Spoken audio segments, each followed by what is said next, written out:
How's it going, friends and Shit. family of the internet? Welcome to the Real AF TV podcast, the show about fishing and random takes from the land of 10,000 lakes. I'm one of your hosts, Josh LaBaw. And I am unprepared. and I just came in again. I gotcha. We did not do the crazy, like that was a nice, I just had to get us started. We're back in the studio. I had to get us started off on the right foot. Do it. It is tradition around here that we do about a 10-second lead in when we're in the studio. Yeah. I didn't say that. I just hit wasn't- record. Dude, and I knew it was coming, but I wasn't really paying attention. I looked up and I'm like, oh, we're like at 10 seconds. That's when we would normally, but you didn't. And then you started and I was just like, yep, oh, Jesus. Also, I am Tim Wagner, not unprepared. I am unprepared, but my name is Tim Wagner. Tim Wagner is synonymous with unprepared, aka I guess whatever. But yes, that's what we do. Normally we do the roll-in and we have the normal music and stuff. And that last episode was some fun stuff with the I listened back to it and it's like our intro audio, like the intro to the like if you go to the YouTube channel and or if you play our pilot episode. Yeah, the pilot episode on any of this stuff, that's what it rolls in. Yep. And then we're like, oh, we realized we didn't even say who we are. And then you listen back to it and it was like, oh, we did in the audio. We just didn't know it happened. I know. It was so wild. We'll do a few corrections here when we get to housekeeping. But Tim, let's jump into the fishing news like we do when we're in the studio, when we're having regular episodes, and we'll get into a little bit more what was going on last week and stuff like that. I got one that I was like, that even made my wife go, what the shit is that? Okay. It definitely got me. And my clickbaity headline for this one is, yeah, are those jellyfish in my lake? Oh, dude, did you see this? I just showed my wife. So let me tell the listeners before we get into our story. That's my clickbaity headline. There's no the headline. So this comes from from Field and Stream. My bad. You know, it's hard when you're talking about fish here, but this comes from Field and Stream, and they basically just put down Chinese jellyfish in Minnesota Lake. You're like, yeah, okay. Yeah, that's what I read, and I was like, what the fuck is that? Right. You're like, okay, that's pretty clickbaity. I liked the more like, I don't know, if you just put Chinese and Minnesota Lake, like that, those words right there, right, are gonna sort of pump things. Yeah. Up. So, anyways, good for them, Field and Stream. You got it. But well, go ahead. The thing that I thought was weird was because they did say Chinese jellyfish, and then they were like, they're not invasive, or what did they say? They're not invasive. You're like, what do you mean not invasive? Right. Yeah. How do we have jellyfish from China in our lake and it's not invasive? Like, am I not familiar with what the term invasive is? Oh yeah, dude. So we will get into that, but before because I got stuff on that. But before we do that, even you just showed this to your wife too? Yeah, tell me. It was just last night, and I handed it a lot of times we sit on my son's floor, like we get him to lay down, and then we just kind of lay in there for a second. Yep. And me and my wife just playing our phones while we're trying to get him to fall asleep. Mm-hmm. And I look at it and, I just kind of slide it over to her, tap her, and point at it what, for the listeners, I'm pointing at it what is this? Right. Because you're in your son's room while he's trying to sleep. So you're being quiet and you're just being in there for his comfort, like the personal space comfort. And you're just sliding phones back and forth. Check this out. Look at this shit. And it's just like a cloud, there's jellyfish all over the place, little tiny ones, and they look kind of weird. And he even picks one up and puts it in his hand and stuff. But yeah. So it's actually her reaction. He's from up in your area, James Hoffman. Yeah, he's from St. Cloud. Yeah, he's from up in the St. Cloud area. Jimmyography. I'll have the link of the Field and Stream and the video in the YouTube description. So if you're listening over on Amazon Music, just shoot over, look up Real AF TV on YouTube, and Yeah. you'll find the links to this stuff that we're talking about. But yeah, he totally held it in his hand. Yeah, it's nuts. And then I don't know, I didn't talk to her afterwards, but because we were all silent, Yeah. like her reaction was not as like big as I thought it would be. I thought it would be like Right. I thought it'd be like, what the fuck? But Right. instead she's just kind of like, kind of just like a Yeah. muted, like, Yeah, we'll oh leave boy, that like, that expression for the video yeah. people on YouTube, because that's what it was, right? Like, I don't know, I'm not gonna sit here and describe that, because for me, we Right. weren't like, we were in a room where she was already sleeping, my daughter was already sleeping. Oh, right, So my right. wife, she just sees me watching it and looks over at my screen and goes, "What the fuck? Are those What the jellyfish? What? There's jellyfish in Minnesota?" Keep And your I was eyes on like, my screen. "Yeah." I'm scrolling through stuff you don't need to see. And I said, "Stop looking at my screen, bitch." You ever heard about eyes to yourself? Huh? Not looking at your screen. Not over here like, you looking at the rock? Is that the rock again? You looking at pictures of the rock? So yeah, in the video, James says that they're from Japan or something like that. He's like, Yeah, I like, think apparently it's some Japanese jellyfish or something like that. But I kept reading the article, and Field and Stream went over. I'll just say, Field and Stream, they cited that this was actually a Chinese jellyfish that came from the Yangtze River Valley. That's where it originated from, Okay. because they went to they cited the U.S. Geological Services. Not to say that James didn't do his research or whatever before he said that, but you can see how it could go from the Yangtze River Valley in China over to Japan, and then from Japan over to the United States, because they're basically ornamental fish that you just have around to look cool. They're just jellyfish to look cool, and that's it. And that's why people buy them. That's why we have them. Okay. Yeah. Which is That makes pretty much the sense. reason why most invasive species happen, right? Yeah, I mean, it's like somebody had it somewhere for some reason. Right. It's not like they're And just it's almost like, always for show, though, right? Like, doesn't it almost always seem like for I show? think so, yeah, because I don't think anybody's just bringing it over to like throw it in our lake. They have it for some reason and then they get rid of it. Right. That's the Yeah. same Which shit is with what all, I like, mean for show. Like, they almost always have it for show, and right. then they're like, "Well, I don't want this fucking thing anymore. It's been 3 Yeah. weeks." I think that happens with like everything that's not even just fish, but like, isn't that how the snakes got overrun in Florida? Because like a bunch of people had boas because they were weird shit snake people. Like, oh, the snake is a pet, and then they're just like, oh, this snake got way bigger than I thought it was gonna. Right. I'm just gonna let it out into the wild. Right. Got way too big for the trailer house. I gotta let this motherfucker out into the Everglades. You can't do that. You know what it eats. You know firsthand what it eats. Right. You have to murder that thing. You literally had to feed that thing. Rodents. Yeah. You should have never got it. You shouldn't have let it get that big. And you did get it that big. Now you have to murder it. Or like give it to you or something. And instead you don't. You let it out you let a fucking apex predator run loose. Right. And let it murder everything in the woods. Right. And that right there is actually, because we're going to have to get into this further. I kind of wrote that down. There's like, this is going to lead into more, but I wrote it down because it does say the Field and Stream quoted biologists in quote. They didn't give biology resources. They just said, so I assume they talked to some biologists.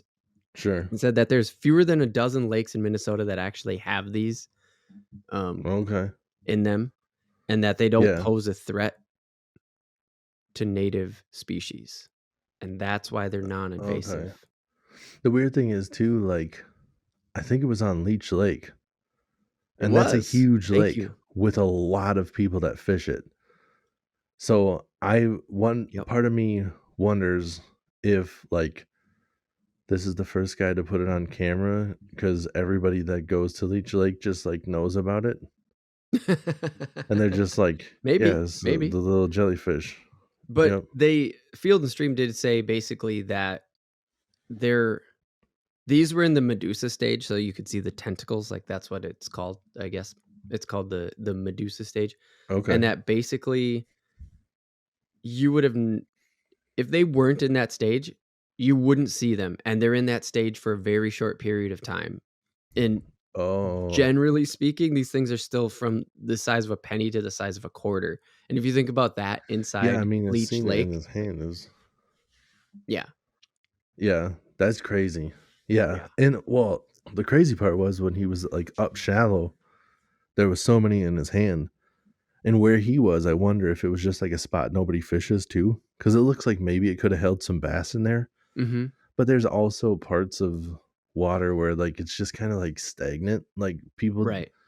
there's some Yep. spots even on my like where you go up shallow Mhm. and just the way it looks, you're like, oh damn, this has got to be a good spot to fish. But there's nothing up there. It's kind of Right. just like it's like where everything goes to die. It's just like muck and soot and shit, and there's like no bait fish, and there's no reason for any bigger fish to be up there. And maybe that's where he was, just like a weird spot in the corner that nobody travels to. I don't know. I know It kinda looked like people it, didn't that it? have a cabin on Leech, so I'm going to talk to them Oh, next time I see them and be nice. like, And "What's the report deal back. with these jellyfish?" Yeah. Well, and also the, uh the article said that basically they have a very specific water temperature. It didn't say it in those Mm, exact words, but to sum it up is they have a very specific water temperature where they go and they get into this Medusa stage and they like become to catch them, you also have to catch them at the right temperature, not the right time. So there's just mm, like a lot that goes into trying to catch these things on camera. And I see. they're not super fast producing. They're not, dangerous or anything. Like they're not overwhelming. And so, yeah, they're non-invasive. They're just like, yeah, they integrated. They're just freshwater jellyfish now here sitting around Minnesota and 44 other states. That's crazy. Yeah, pretty nuts, So huh? invasive must mean that they're a problem then. Yes, yes. It basically said that they do not pose a threat to local biology. Okay. That And makes so I sense think then. that is there's almost like a definition, right? Like a biologist, Right. scientist definition. Yeah. And I always assumed invasive was like non-native. Like they were Right. just, Yep.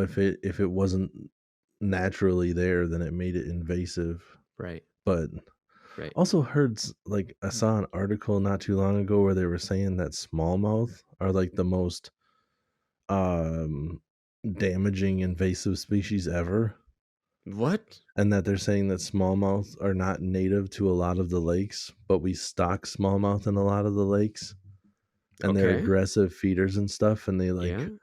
kind of eat the food of other fish. Okay. So it's like, well, that kind of makes sense, except for nobody really gets mad about smallmouth. So Right. like even if Like we're they're doing it like, on oh purpose. yeah, So, huh. if they're like, Huh. oh, they're taking food source away from other fish, and you're like, which fish though? Like we, you know, Right, right, right, right. it's like, For eh, sure. everybody kind of turns the cheek. When you get those carp in there, everybody's like, fuck those carp. You don't be taking the food out of my other fish's mouth. But then Right. when it's smallmouth, people are like, oh, they're real fun to catch though. So like Right. everybody just Yeah, there's turns this the fucked other. up dynamic about it for sure. Yeah. So, and I Interesting. don't, Yeah. I don't know if that was just some like clickbait stuff too, where they Right. are non-invasive, or they are invasive, but at the same time, like them being a sport fish, the DNR is like, yeah, we want them to take over this lake. That's what we're trying to get them to do. Right, right. So, Yeah. and I think that's what their plans are a little bit on Chaminade with the Northerns, which isn't awesome for me because I've been like trying to catch walleye and I can't catch any eaters. Catching all the little ones, I can't find any bigger ones, and I'm like, are the pike eating them? And then Right. that Right. might be a thing where you talk to the DNR and the DNR are just like, yeah, the pike are eating them because we want them to. We want the pike to take over your lake. And it's like, wow, I don't get a say in this, So I could see how some people would be mad about that if the Yeah, smallmouth are yeah, and causing write whatever that their and then favorite put that fish as the is. headline, like, "Invasive smallmouth," I get it. Yeah, Yeah, for because I sure. tried everywhere, man. I mean, we can get into that more when we Yeah. talk fishing topic or whatever, but I've been trying everywhere and I'm finding walleye, but I cannot find any with any size to them. Shit. So, Well, we'll and have to to you know what? I'm gonna make that note right now for that. yeah, and just to I mean to be finding walleye, like I fished this lake my whole life. So to be finding walleye means I'm in the right spots Right. because you don't really accidentally catch walleye on this lake. Yeah, Because yeah, I've for sure. fished plenty without catching walleye for Right. years before I knew what I was doing. Yeah, You don't yeah, for sure, accidentally for catch sure. walleye, you gotta find Yeah, there's no doubt about that. And yeah, I just wrote that down. You just movie trailered the listeners and the viewers. You just movie trailered them like, I just saw 10 other sweet movies. I want to watch those movies now, not the one I'm about to watch because we're about to get into the podcast where the fishing topic is zebra mussels. Not nearly muscle. exciting as Dude, walleye, but it's I time didn't even to know do that was zebra the topic. mussels. Sorry, I didn't know that was the topic. I just thought it was funny because I'm over here like randomly flexing, waiting to see what it is. And then you're like muscles, and I was like, oh, this. I don't know if that like that was unplanned. And in the random take, we're going to talk about football because I have this one particular picture that I got to send. You'll get it in the second half. You'll get it All in right. the we got to talk about it and that's going to lead us down a rabbit hole. I guarantee it. But before we Oh yeah. do all of that stuff, let's get into some quick housekeeping. Last episode was episode 52. We were live we went to a live Bassmaster Elite event on the Mississippi River. That's It right. was awesome. Yep. I misspoke. It's Casting Queens. I'm not going to get into what I said in the podcast. Don't want to Oh. mix it up again. But there was this all women's fishing booth that was there. I said the wrong name. It's Casting Queens. My wife had that out Labor Day weekend, had that sweet koozie out for Labor Day weekend. Well, Oh yeah. that bright pink. Yeah. Anyways, we Nice. talk about it in the podcast, and it was Austin Felix, the winner in South Dakota, the Minnesota. He's from Eden Prairie. That one. And I Oh was like, yeah. I'll tell you right after. And it was. I was like, I know I was right. I should have just fucking been confident in it. 'Cause as soon as we got settled in and we started driving home, I was like, be confident, you dick. And I know there was some echo. I hope that it wasn't too bad. Give us some feedback on that by going to realaf.tv. Remember, real like fish and real, realaf.tv/contact. Give us feedback. That was our first time in person with our actual studio mics and stuff like that. It was Yep. a working experience. Sorry about the little echo. I listened to the whole thing through. Didn't think it was too bad. We went for it and Yeah, I didn't we think it learned was some that shit. bad either. And largely it was my fault because the mic is directional, but I maybe just got to get a new arm because I can't twist this. Oh, It's that's what like happened. So the it's way like you it had your arm mounted, if you go watch the yeah, YouTube video, you'll see. I can't turn the mic to Right, like the arm has to be coming straight at me. straight at So you.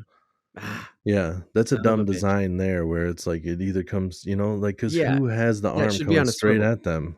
Right, And it's right. not. It is not. Well, So son of a bitch. See, we're learning. We even learned right now here in real time. Like, yeah. okay, next time check. When I put it back on together after we came back, I was looking at it and I'm like, well, damn, I really had no option because I was like, it was my fault, but I needed to twist it. And I'm like, I got no way to twist this fucking thing. So, Oh shit. So yeah, that is about it. We are brought to you by Monster Bass and Real AF TV's Patreon page, but we will get to that in the break. Don't forget that we are on all kinds of different services. It would be great if you could go over to iTunes or Spotify, give that review, and leave a comment in the YouTube videos, all that stuff. that helps us climb up the algorithm, blah, blah, blah. We'll do it again at the end. Tim, zebra mussels. This is a big Yeah. thing for us in Minnesota, right? Yep. Yep.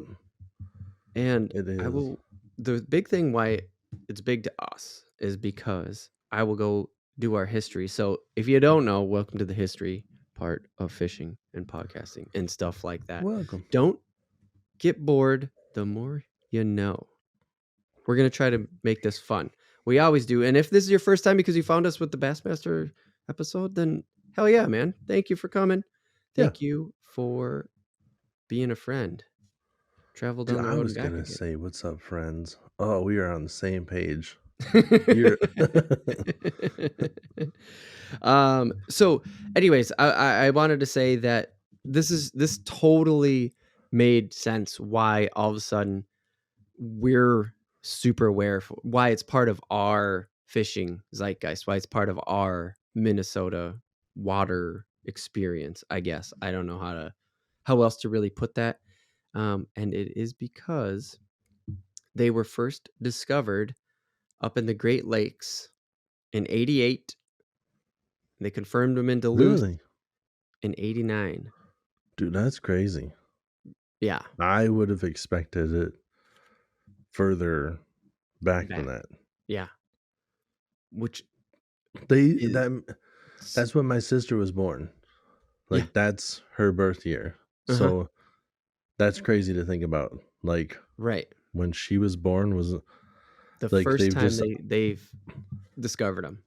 yeah, and Mhm. they've just always been a thing as far as I know. You know, Right. like it just so that's weird to think like, well, they've always been a thing as far as we knew, but Right. also like we just made the cut. Like Yeah. we were coming up as they were coming up. Right. Yeah, yeah. Exactly. And that's what I'm saying is makes perfect sense. Like once you know that just the year of the history, you're just like, well, that makes Yeah. a lot of damn sense then. It's like Oh, that's why they've always been part of our like view. They've always been in our view when it comes to yeah. fishing, and we've Yeah. always been hearing about them. But it also explains like I don't know about you, but I never learned from them from my uncles. I never learned from my dad like fishing in the 90s and stuff like that. Like nobody, like anybody I went fishing with in the early 90s as a little kid, they didn't really say like, "Oh, make sure to drain the boat." And all that shit like that. We were Oh, worried about yeah. milfoil. Right. Well, I mean, like it was the same thing was like draining the boat because like the weeds and stuff. So I learned that from my dad because we would go to like different lakes every once in a while, Sure. but never any that had zebra mussels because zebra mussels I think are still relatively rare. I think milfoil's on more lakes than zebra mussels, but I might be wrong. Probably. Yeah. But I also think that some people like a lot of people say that there's milfoil on lakes when there's not. There's just like thick weeds on some, so you just have like old Right. folks that are just like, "Yeah, it's milfoils running amok," and it's just like that's no, it's just real dense weed cover. You know, it's just like that's not milfoil. Like that just happens. Thick weeds happen. But I remember when I was a kid that like my dad would talk about how we would have to drain everything, but we never really talked about zebra mussels until we went up to Mille Lacs Mm. where my grandparents had a second trailer house. They had like their Oh, own yep. in the same town that my parents grew up in, and then they had one in Garrison, which is like straight across the street from Mille Lacs. Like Yep. there's Mille Lacs, a road, and then they had a second trailer. So we would go up there sometimes Okay. and we would walk. And then I heard all about the zebra mussels there. Like they have zebra mussels. And then we would look close and there'd just be like these little tiny shells on everything. Like you picked up a rock and they'd just be covered with these little tiny shells. Like, Yeah. what the fuck? They're like, yeah, those are zebra mussels. And I never understood Mhm. what the problem was. I'm like, yeah, I mean, we don't want Right. all these shells, but is it that big of a deal? And then, Right. yeah, it gets out of control. They're Oh yeah. invasive for a We're reason. about to. They get on everything. Yeah, dude. It was crazy when I was doing the research for this, which by the way, shout out to National Park Service and the Minnesota DNR. Minnesota DNR had a big old section on it. Hit on Google right away. I don't know if it's because I'm in Minnesota or if it's because it's a fucking big problem up here.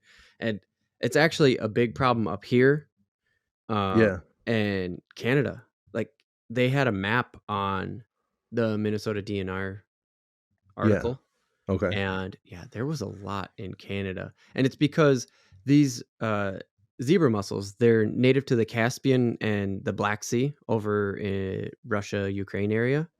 Okay. And so that's how they got here. They just piggyback on those ships, they'd get filled up in those Oh, ships. yeah. Those ships would Okay. come over here, dump their water for water levels, blah, blah, blah. And the next thing you know, that's why it was Great Lakes in 88, confirmed in Duluth in 89. And the next thing you know, they're all over the Mississippi. They're in Canada. They made it to the West Coast now. It's like, oh, shit. Yeah. Fucking Russians. They did it on purpose. Yeah. They did it on purpose. You can't be bringing over zebra mussels. What do you care about zebra mussels? Tiny little shells gonna get in your leg. Ooh, boo boo. Take it. But it was crazy to see the damage. I mean, okay, there was a lot of things, a lot of damage that they could do, I guess. But the thing that you said, like there's these little things all over. So they're small, right? Yes, they're little, They're yeah. like a thumbnail, maybe not even a thumbnail big. They're No, smaller than that. yeah. It says A lot of quarter them, inch I to an would inch say, and a half long. They can get. yeah, dude. Quarter inch is not. That's like half of your pinky nail. A quarter inch is like half of your pinky nail. Right. That's not large. No. No, No. not at all. And the thing is that, like you said, there's just so many of them. Like I couldn't Yeah. believe it when there was a photo, and Oh yeah. they're because what they do is they float around and and then they stick. And we'll Yes. get into the floating around and all the baby stage and all that shit, but then they stick to something. Yeah. But when they do that, they're in like swarms essentially. They'll stick to the Mm. local mussels. Oh yeah. They stick to everything. Yeah. If it's a rock, if it's another shell, if it like a lot of them stick to boats and stuff. That's how they get transferred. Just like you were Oh talking yeah. about with the ships, it was all Yeah. over the ship, Right. and I'm sure a ship has plenty of them. Oh So god. I didn't even think about I'm laughing because I didn't think about that. Like think of the amount of water that a ship is carrying to, you know, level right. itself out and all that stuff. And then all of a sudden just dumping it out. Like how many could be in there? Oh my god. It's Dude, not I'm even a thinking just the small bottom of pond. the. It's like a I'm sure small it's lake that could be fit in a ship. yeah. Well, not only that, I'm assuming that just along the bottom of the ship, like Oh, the right. whole Just ship was they just just covered in them. stuck to the ship and hitched a ride Yeah, for and then sure. I don't know how it works if they just decide to unlatch or whatever. All I know about them for sure is that they make water really clear. Like if you know there's zebra mussels that are going there, like if you're going to fish a lake that has zebra mussels on it, Oh, yeah. bring natural colored baits because that Yes. water is Let's going to be save that. Let's clear. save that for later because I have like a whole section on it, and I don't wanna kill your momentum. So what I'm gonna try to keep your momentum going here by saying, uh, there these are a prohibited invasive species, to go back to what we were talking about on the fishing with the jellyfish, Yeah. because these things are destructive, right? Yes. Yeah. So prohibited invasive species, that is what these are called specifically. So again, we still have this word invasive species floating around like, okay, what does that mean exactly? But prohibited is the key word here for me. It's literally a misdemeanor in Minnesota to possess, import, purchase, transport, introduce, except for under a permit, and disposal and control all of this stuff. It's illegal. Like you can't fuck with them whatsoever. It's a misdemeanor. Or sorry, okay. Or introduce this species except for under a permit for disposal and what that disposal, control, research, or education. So you can't mess with them is basically Yeah. what it is. You have to have a permit to dispose of these things. You have to Dude, have a permit to do control efforts for these things. Like, there's a lot of weird stuff like that. oh, really? Like, yeah, like if you have like lakeshore or whatever and you have weeds, like your weeds are super thick and you want to clear it off, you got to like clear off some lakeshore or whatever, you got to get permits to do almost everything. Really? Yeah, you want to clear out some weeds, you got to get permits. I think you can get those like lake rakes or whatever they're called and like go chop the weeds and cut some of that stuff out. But Okay. if you want to try to put any chemicals in the water that kill the Sure. weeds in your Sure. area, or you want to go and do like pretty much anything, you have to Yeah. have a permit. So I could see how they would, be like, you have to be allowed to do this because we don't. I would assume that's part of their efforts to be Mhm. like, we can't just have, you know, your cousin Cletus come down with this freaking, I got one of these spades from the local Walmart and I'm going to scrape off all the stuff that's on your dock and I'll Ah, get rid of it. I'll go throw it out. And, and it's just like, right. well, we can't Throw it in trust the that that river. idiot's not going to go to the next lake and try to do the same stuff with the same shovel, where it's just like, Right. we need to know that you know what you're doing before you mess with any of this stuff. Yeah. Yeah, dude. Good point. That really hits home. That totally has to be the reason, cuz I was just like, disposal. Huh. Yeah. But you're making the perfectly good point is, if you're living on the beach, living on a lake that has zebra mussels, these fuckers are probably all over your dock, and disposing of them, you have to sort of get a little bit of an education and a training on them, like knowing that these goddamn things can release 100 to 500,000 eggs by one single female. Y- y- If you didn't know Damn. that, you wouldn't treat this thing special, Right. right? Yeah. Like, again, And maybe it even has something to do with their like birthing cycle like that too. sure. Where like the female might not release its eggs until it's like prompted to or whatever, and you start scraping them off, you're automatically gonna release like Making hell. yeah.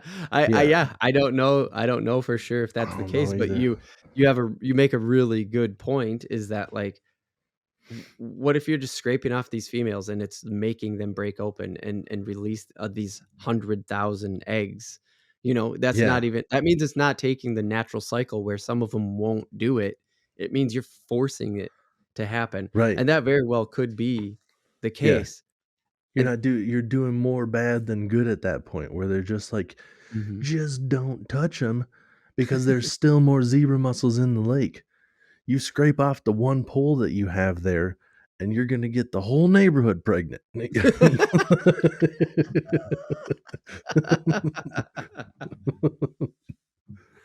And the next thing you know, you have to take care of the neighbor's dog. You don't.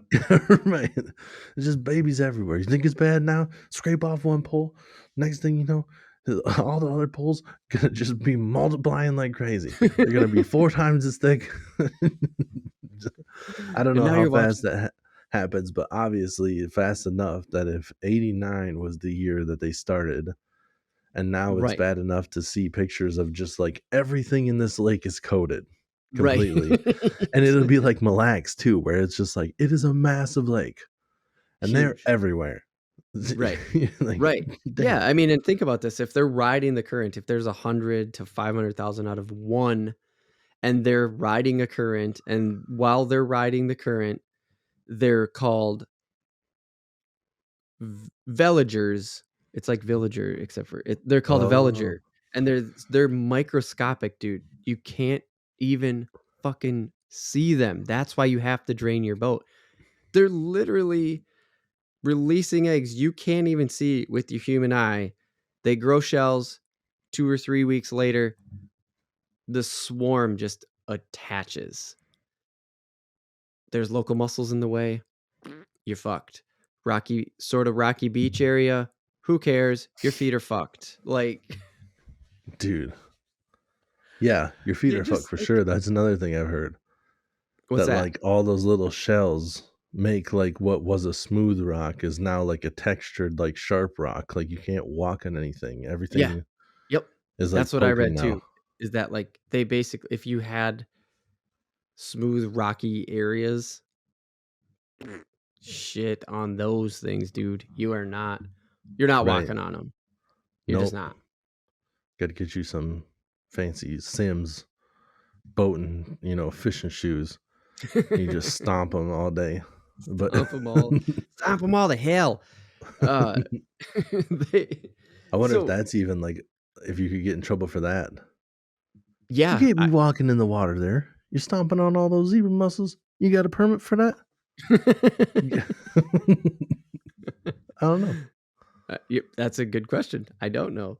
Um, what is what was your visual experience? Because I saw a bunch of different things, and mostly it was like these dark yellow lines with the white on them, but they were super zoomed in. Knowing what I know about their size, they were super zoomed in. I haven't had a super close up experience Oh, with them in person, and yeah, they look like big, like what you would think of like a big like clam or like a mussel, but then just really little. Like, really, and there's so many of them. I didn't like really examine it. You pick up something that has them on them, and they're just like shoulder to shoulder all over the thing. so yeah, I mean they bunch together.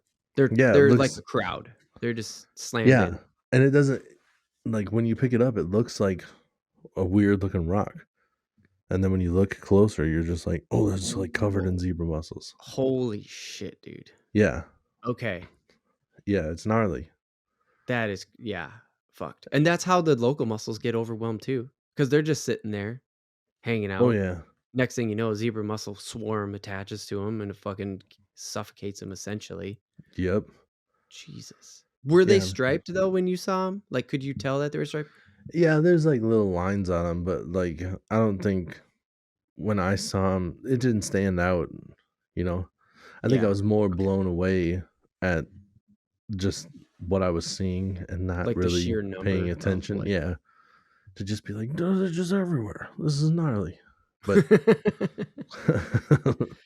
So everybody's probably like, "Why the fuck are you talking about the zebra mussels? Are so boring." Well, they're a fucking pain in the ass, and we like to talk about. I like to talk about invasive species, and see if stop Tim's had experience with them. aquatic hitchhikers. Aquatic hitchhikers, nice. This That's on not the signs, right? Yep, and they say it all over the place. Yeah, Yeah, here in and Minnesota. I've yeah, and they have a lot of like DNR people in training or like other law enforcement people and stuff Hmm. that are doing that as volunteer work and stuff. What I is met that? one. I'm not gonna say her name on here because I don't know if she wants her name said, but Right. I met one at one of the boat landings, like getting ready for our live deal Oh yeah, when we that's went right. live. I talked to her Right. for a When we while. we did live fishing and live video game, there's like almost 4 hours over it. Go check out the YouTube channel. Yeah. And then she like we talked for a while and she followed us on Instagram and everything. So yeah, Nice. she's super cool and we just chatted about invasive species and stuff and I learned a lot about how that works. Like I was just like, so you just have to sit out here all day and she's like, it's not that bad. Like I get, paid and everything and I think she's going to like regular law enforcement. Like I don't think she's Oh, studying to no be kidding. like a DNR officer. I think that's just one of her things where, she's like, oh, Uh-huh. I'm just gonna, sit out here and I Volunteer think it's to enforce some yeah. laws. And I don't know if that was even part of like school where she's getting credit or something, but she's getting paid still. It's like one of those Yeah. this is something I can put on my resume deal. Yeah, yeah, yeah, right, for sure, but still getting paid. So, like, what exactly was she doing for this? Like, was she making sure people drain their boats, or like, did you get Yeah, into so that? they'll sit there, they sit there and they drain, they make sure that you drain your boats and that you're clean, and then they kind of like look at everything, to see if there's any weeds hanging off of stuff to make sure that you're not bringing anything in with you. And then they ask, like, when's the last time this has been on a different lake? Oh, How sure. long do you plan on having it on here and all that good stuff? Okay. And then obviously with my weird little boat, it's more of a thing that's just like, so you don't have to drain anything and you don't have like a motor So like I've never seen, that's what I get a lot. I Sure, have sure. never seen this, that you're trying to launch the boat and people are just like, "What is this?" What And you're is just like, that? Yeah. It's a fishing vessel. I kind of got to get on the water, Like Right, right. can we not talk? That was a different situation though. Like I was into talking to her, but there's been Right, other times for sure. where like random people come up and then they start talking to you about that and other things and you're just like, "That's awesome, dude. Right. I really want to go fishing right now." Yeah. You know? You're like, "Sandra from accounting, I'm okay with this conversation not happening." Right, right. This is like, I'm totally cool with you coming up and saying cool or asking a question about the boat, but like I'm not here for a conversation. I am here to fish. Yeah. So, you did your grandparents have stuff on Mille Lacs? Like, because these things get stuck in motors. Like, they'll Yeah. gunk up a motor. I'm just like, "Oh Yeah.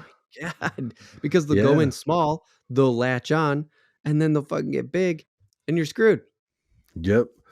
Yeah, and they Dude, will gunk up so motors shitty. and stuff. It's crazy. My grandparents did not. Honestly, for the life of me, no idea why they had a second trailer up there.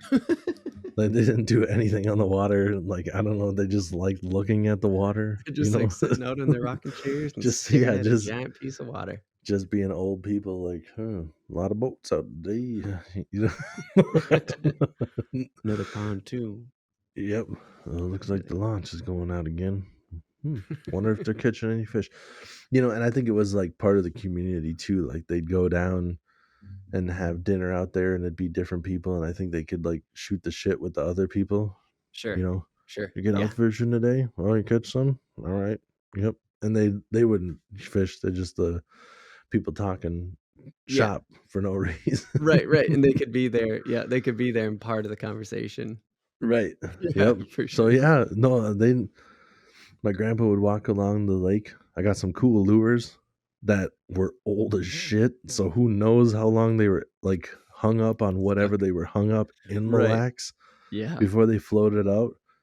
But he would just walk the shoreline and grab lures and then hand them to me every once in a while. So I got some cool old lures that have cool nice. backstories of spending some time at the bottom of Lake Mille Lacs before eventually, you know, letting Floating me up to the loose. top or Yeah. making themselves onto the rocks or Yep. Yep. whatever, right?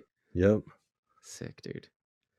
Um, so just a quick few things to go over that I wanted to go over quick is drain, dry. They have all this, they have like this whole saying, but like draining and drying are pretty much the only things, dude. That be like there was in 2015, Yeah. Minnesota specifically did start trying to use some sort of it said pesticide, but it it didn't necessarily say pesticide. The way I read it, it wasn't necessarily a pesticide. It was also like a chemical compound almost. Maybe I misinterpreted it, but pesticide was definitely on there. But um, because they are pests, I guess, right? But Yeah, I anyways, mean, I suppose pesticide could be a pretty broad term. right. That's kind of what I was just like figuring out here in real terms or in real time. So yeah, I Right, think right. so. So in 2015, Minnesota did start a small like experimental program. There was no updates or anything on there that I saw on the website, but they basically were just like, no, prevention's the only thing you do. That's why I keep talking about the draining and that people, the sitting at the launches, making sure that you drain your boat and stuff like that. I didn't know this either, but like if you guys were going to move your dock to a nearby lake, like let's just say you got different land or something or sold your dock or something like that, right? Yep. These things live for 5 days out of water and 21 days in the water. I mean, 21 days is the cycle of one. So it'll, let its eggs out and all that shit. You Damn, dude. have to I didn't know leave. that. Yeah. Thing lives for 3 weeks. Yeah. Goes through its whole that makes sense to how they reproduce and Exactly. replicate so fast. Yeah. And they still can live for 5 days out of the water too. Can So you it's imagine that? efficient. That's like a fourth of its life. It can Right. live out of the water. That'd be like us, what's an average? I don't know, maybe Oh, 70, right. maybe we'll go 60 for easy math. Sure. I can live for 15 years underwater. Right. No. With What? no food. I can live for 60 years on dry land. I'll only make it about 15 years underwater though. What the hell? It's fucking wild. So there's actually in Minnesota, there are actually rules and laws and whatever that say like if you are in a body of water that has them, they has to be out of, it has to be dry for this long before you can put it into the next body of water and stuff like that. When it comes to like docks Yeah. and stuff like that, I was like, yeah. So they were just really going hard on the prevention thing because nothing else so far is working because of Yeah. their rapid fucking reproductive rate. It's crazy. Well, right. I mean, like, I don't know their whole reproductive system, but I'm assuming you need one male and one female. And that one male and one female can produce like A hundred three to thousand. 500 of them in Oh, 3 weeks. 3 to 500. No, dude. What? How many eggs did you say? 100 to 500,000 eggs can be released. So even if you take By that down, one? yeah, by one One. female. So you think one Whoa. female zebra mussel is more than likely still getting 50 some thousand fertilized. Oh, yeah, it was 50,000. So you got one couple goes in there and they have 50,000 babies. And then those 50,000 Yeah, babies exponential growth, after, dude. so in a month and a There's half, 3 weeks. because you got the first 3 weeks is the one Oh, right. has the Yep. 50,000. And Okay. then in a Good month point. and a half, those 50,000 could also all have 50,000. Yeah. My, Exponential growth, dude. Fuck. It's just- Right? I just pictured it like them talking about their rank. Well, we decided to move to another lake and had 50,000 kids. And then my 50,000 kids each had 50,000 kids. And I couldn't tell you what they're all over the I fucking couldn't tell you Harry from Sally. place. I haven't slept for as long as I can live out of water. So Oh, let's man. full on get into the fishing part of it. I know we've already talked about motors and live wells and stuff like just boats. We've already talked about the boat part, right? Like fishing Yep. boats and stuff like that. And now I want to talk about the the razor sharpness of them, right? The abundance of them. Is it Yes. because they'll cut up your fucking feet?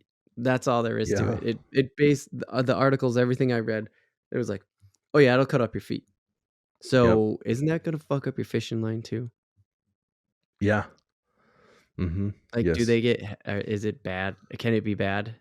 Yeah, you definitely have to have some abrasive stuff. Like if you're jigging or you're bouncing something on the bottoms, like if it goes down on the rocks, normally Hmm. you're only worrying about like your jig getting pinched between some rocks or whatever. But when you got the zebra mussels on it, it's just sharp. So you have to have some like good abrasive, fluorocarbon or whatever on there, and Yeah. probably some leader material because you can buy leader material that's more abrasive than the regular line, but it's more expensive. Like you would never put a whole spool of the leader material on because you're talking, you know, probably like $20 for like 50 yards, Mm, where normally you'd be putting, good line is like $20 or so for like hmm. 150 to 200 yards. Right. So Right. you'd be talking like $80, and it'd be crazy. There's no Right. point in Yeah. it. That's a But lot yeah, to spool up. A lot of money to be yeah, spooling on. yeah. There's definitely things to think about.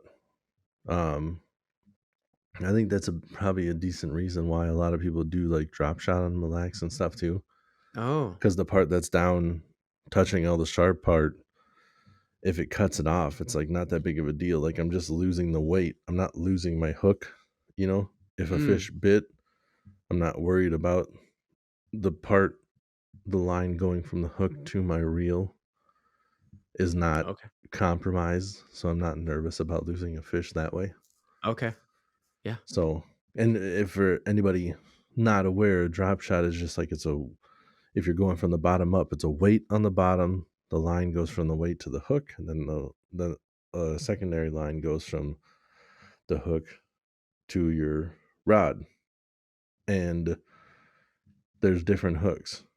You can Mhm. tie one knot that does the whole thing, or like VMC has what's called a spin shot, and it's Okay. literally got like two line ties, one on the top and one on the bottom of the hook, Ah. and then the hook itself can like free spin. Oh, And I like nice. those because it's nice to just be able to retie, whatever you want. Sure.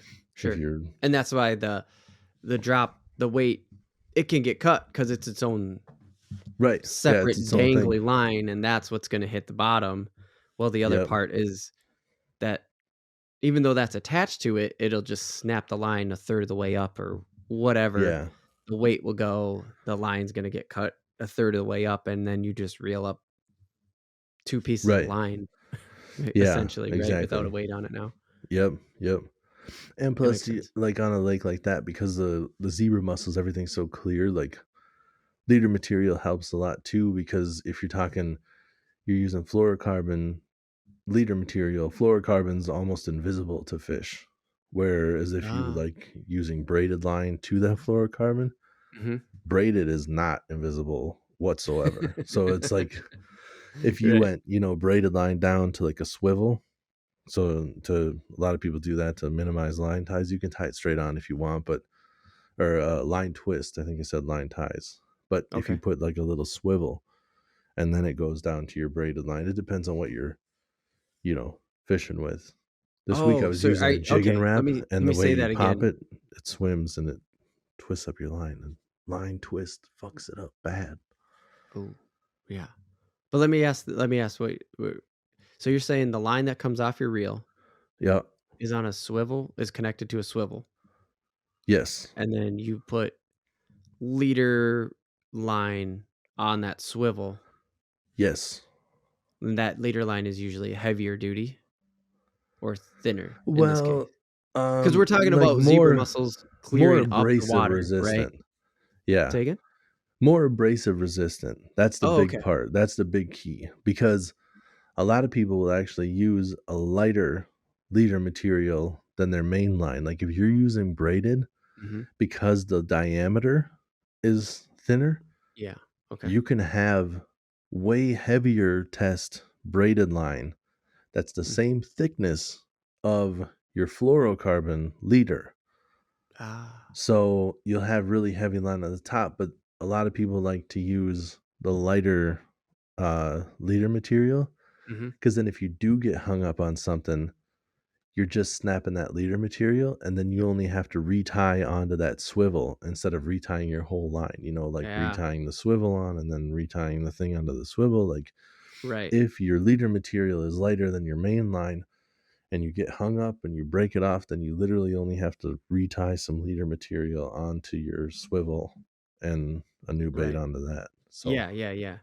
And you're saying this could be something in this super clear oh because that's yeah, what for sure. right, like, these things are there's so many of these goddamn zebra mussels, they're Yeah, filtering the water. Basically, it destroys local biological plant life as well yeah, because they're just sucking all the plankton out of it, and that screws up the food web, and then, you don't get algae like you're used to, you don't right. all that gets messed up. So, yeah, the water's way clearer, so when it comes to Way. fishing.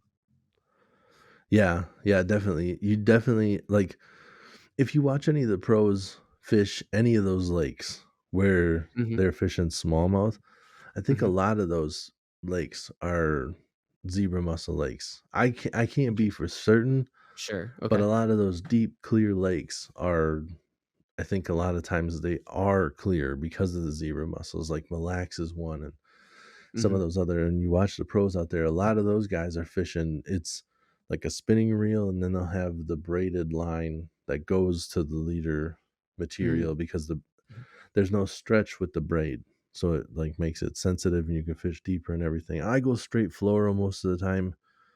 Um, just because I use my rods more multi-purpose than the Oh, okay. pros do because Yeah, they yeah, have, for like sure. They're 20 very rods a specific. piece. So Right. I just keep it like full fluoro Right. and that's clear. And mono is clear too, but mono stretches. So that's Okay. why a lot of times they're using the fluorocarbon and it's not as abrasive resistant. Like Y- fluorocarbon is a very um like if you go and buy the thick leaders for like muskie and stuff, mhm. like knowing it's going to be sharp ass teeth that you're dealing with. Right, and that's why you get that You thicker. can get steel leaders or they make thick fluorocarbon leaders. So you can get clear fluorocarbon leaders knowing that muskie's going to have some sharp teeth and he's going to bite your line. Sure. You can still handle it with the fluoro leaders, but those are heavy as hell. Like those are you wouldn't fish bass for those. Those are legit like a fiber optic cable. Like if you kink it once, it's fucked. It's never coming back to normal, Oh, right. Yeah. That Right. kind of thickness. Right. That's And I crazy to guess think. the little lines are kind of the same way, but Yeah, it's a lot harder to kink them because they're so little. sure. And you fish in the lake you normally fish. It's naturally clear, It's a pretty right? clear, like, yeah. Like you don't It's think not this clear is like zebra mussels because it's got like a lot of algae and stuff in oh, it. it does. Okay. Yeah, but it's not. It's still a very clear lake.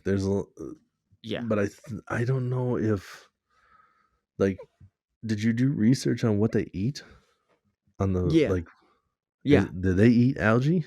Yeah, they eat the plankton actually. Oh, So the plankton. they Yeah, they so just they're eat. eating what the minnows eat. Yeah, yeah, and they'll suck all of that plankton basically out of an area, so then it clears up the water so much that the algae won't even grow because Yeah, see.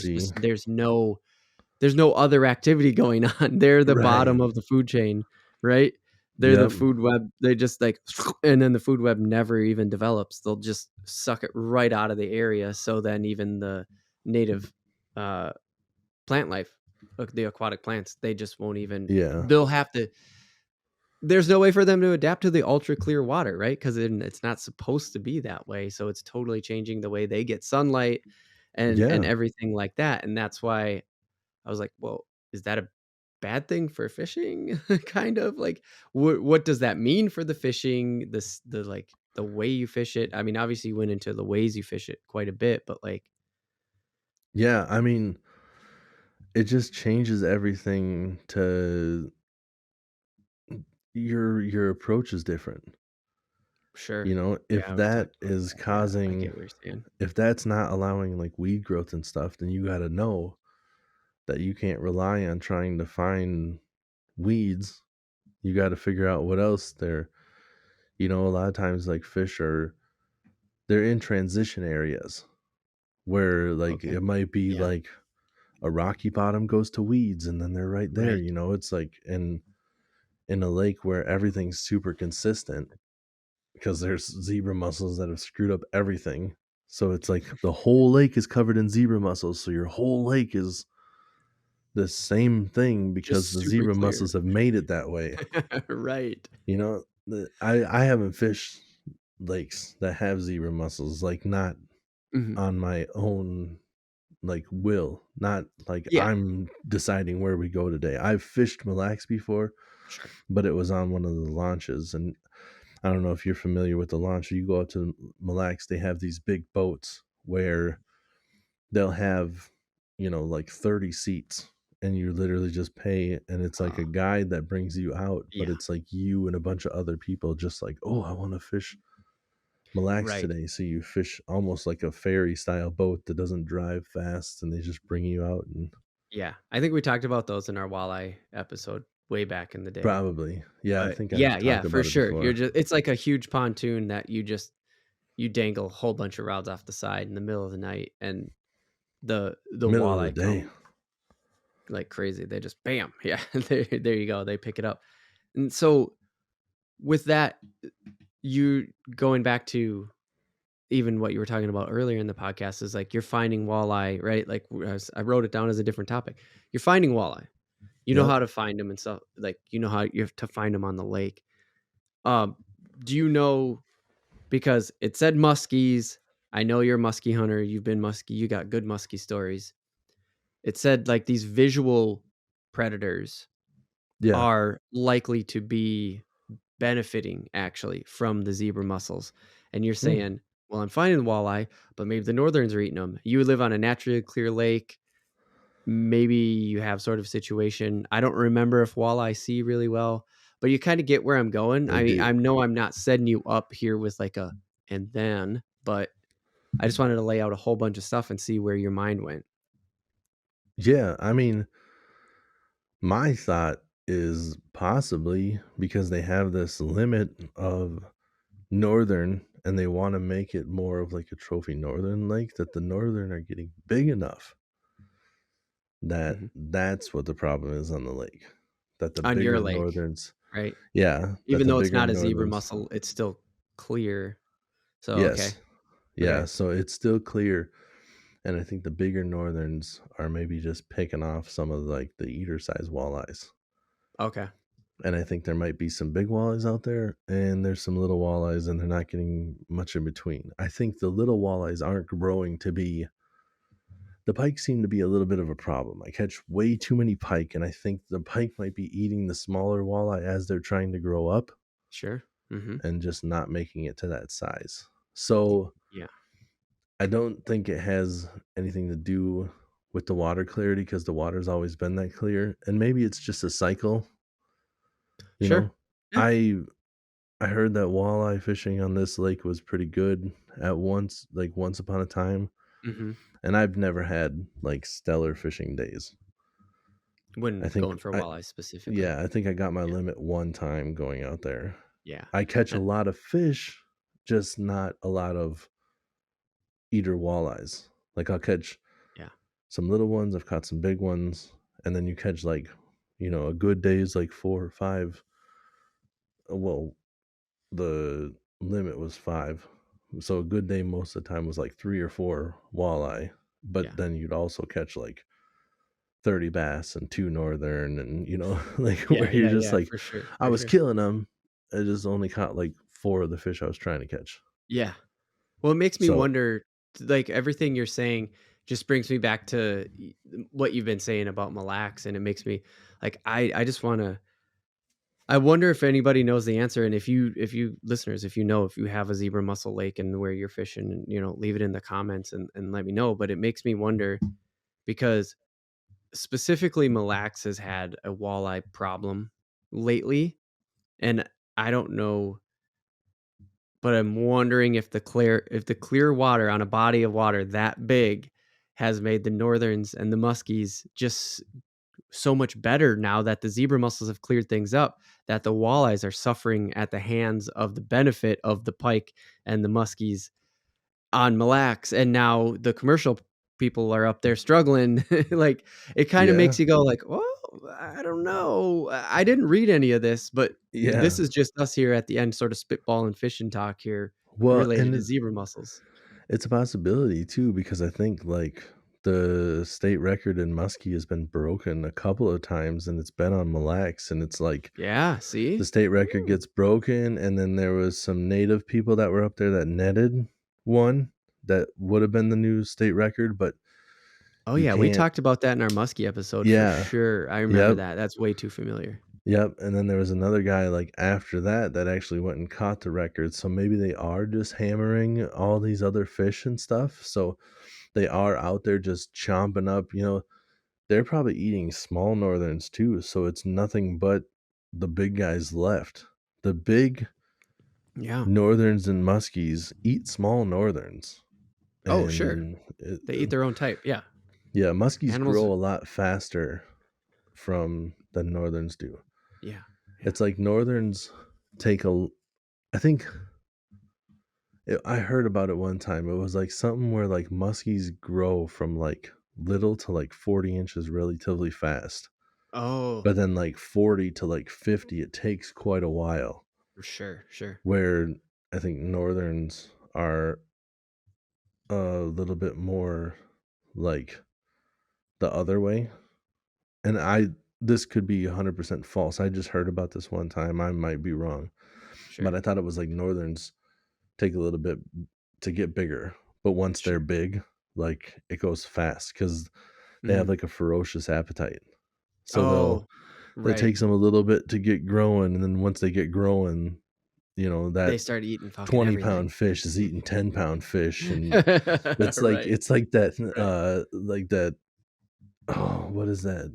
There's a game, Slither, where you're going around and you're just like killing. It's you move around as like a snake, and when you take out the other snakes, then you get bigger, and your whole thing is like you just keep getting bigger and bigger and bigger, Really? and Oh, yeah, I've never heard of this game. That's a fucking cool game. It yeah, it's sounds kind of yeah, sweet, dude. it is pretty cool. Like you can't, your head can't hit your tail or you die, and Oh, you're it, just talking about Snake, like the old cell phone game?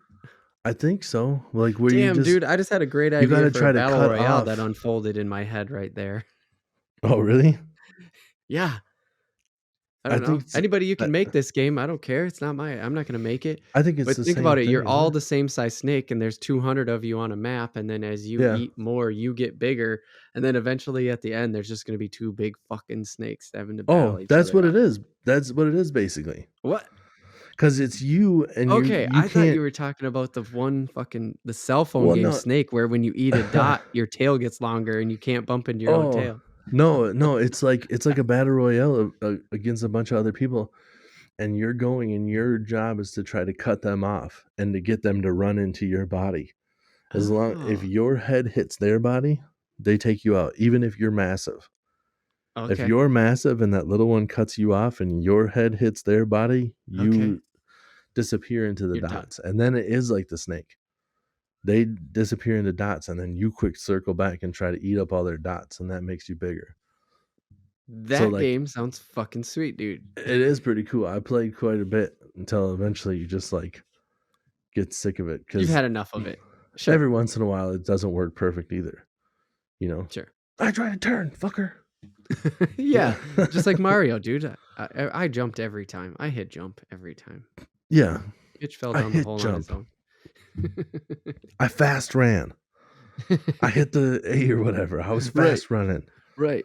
You run slow, and all of a sudden I just go boom into the hole. Not cool. I hit the fast run. You know I I hit the fast run. I know I did. Oh So, yeah, man. anyways, we went a little long in the intro, so I'm just gonna cut this one off at this so we don't get into the 2 hour long-ish podcast. If this is your first time, we do the first half fishing, fishing news, all this other stuff. We try to go about an hour or 45 minutes on that one. Then we cut over to the random take. Been trying to cut that one down to about a half an hour. We still go along sometimes on the 2 hours, but there are plenty of episodes. We now officially have a year's worth of podcasts as of last week with the bass episode, Tim, because That's 52 right. weeks in a year, Oh 52. yeah. Hell yeah. This is episode 52 53. So pickup. we're officially starting our next chapter as far as numbers go. We Welcome didn't to do year anything different though. 2. No. Dude, So, you know what? anyways, I was gonna say one more thing about the oh, fishing. You know what I please. did find? I found so I've been using this jig and wrap, playing with this jig and wrap. If you Okay. guys aren't on this jig and wrap, go get you a jig and wrap. Like the ice fishing jig and wrap. Hook in the front, hook in the back, treble hook on the bottom, using a number 7 jig and wrap. I've been playing with this a lot. Oh my gosh, it's so much more versatile than I thought it was. We can get into that at a different time. But I was out just messing with the depth finder, not the new one. The new one, I couldn't find a suction cup to put the transducer on my dad's boat. Mm. So that So if didn't you're not happen familiar this with that week. one, go back to episode Yeah, 51. because I got a Tim new talked depth about when finder. he got a big purchase and he's excited about it. Yep. We're going to get into it when we Still do our haven't fishing catch used up it for the yet. year, but Yeah, still haven't used it yet, but I will soon.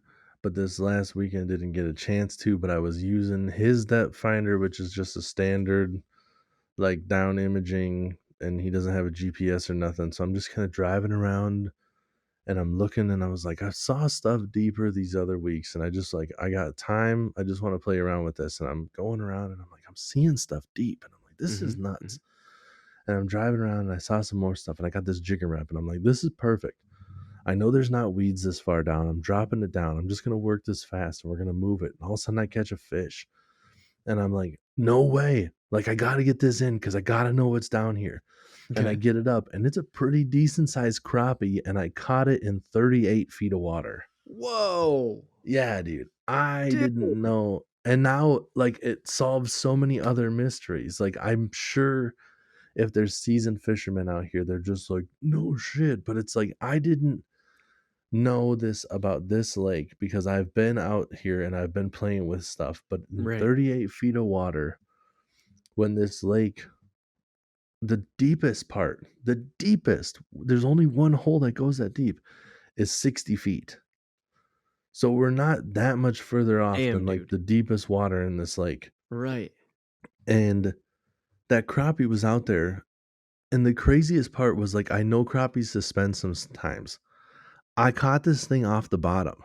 It was on the bottom in 38 feet of water. What the heck? I dropped that jigging wrap all the way down to the bottom, and I was Sure. ripping it up only like 2 feet off the bottom, maybe 3 feet off the bottom, but I'm ripping it up 3 feet off the bottom. Wow. And I couldn't, And that that's thing why I just didn't know hammered what it, it huh? was. Yeah, that's why I didn't know what it was, because when you see crappies a lot, they're kind of like staggered and they're Yeah, suspending. yeah, and there's I like didn't know it 10 would or be on the 12 bottom or in 38 5 feet or of water. Yeah, couldn't believe it. And there was a Wow. bunch of them. And I don't have like new, nice, fancy technology. So when I ran back to like turn on the live well, like, I'm keeping this, I lost the spot. Ah, And because they just kind of move around. So I was trying to find the spot again, and I couldn't get back on them. And right. it was almost supper time too, so I didn't get a chance to like play out there much. It was like mid-afternoon Sure.